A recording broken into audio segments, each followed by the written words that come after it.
চব্বিশের ছাত্র জনতার প্রতিরোধের মুখে ভারতে পালিয়ে যাওয়ার পরও থেমে নেই ফ্যাসিস্ট শেখ হাসিনা। প্রতিনিয়তই ষড়যন্ত্র করছেন দেশের বিরুদ্ধে। এবার আরো বড় রকমের ষড়যন্ত্রের আভাস পাওয়া যাচ্ছে। সূত্র বলছে, হাসিনা পুত্র জয় সম্প্রতি বাংলাদেশের নাগরিকত্ব ত্যাগ করে মার্কিন পাসপোর্ট গ্রহণ করেছেন। মার্কিন নাগরিকত্ব গ্রহণের পর খুব শিগগিরই তিনি ভারতে আসছেন বলে জানা গেছে। সেখানে মা হাসিনার সঙ্গে তার সাক্ষাতের কথা রয়েছে।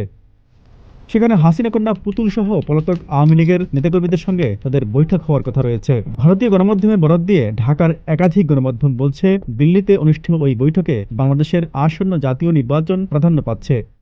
সংশ্লিষ্টরা বলছেন, আওয়ামী লীগের কর্মকাণ্ড নিষিদ্ধের পর দেশে বিশৃঙ্খলা বেড়েছে। রাজপথে ঝটিকা মিছিলের চেষ্টা করছে পতিত ফ্যাসিবাদী দলটির নেতাকর্মীরা। নির্বাচনকে সামনে রেখে দেশে বড় রকমের বিশৃঙ্খলার পাশাপাশি আন্তর্জাতিক মহলে বাংলাদেশের আগামী নির্বাচনকে বিতর্কিত করাই তাদের একমাত্র উদ্দেশ্য।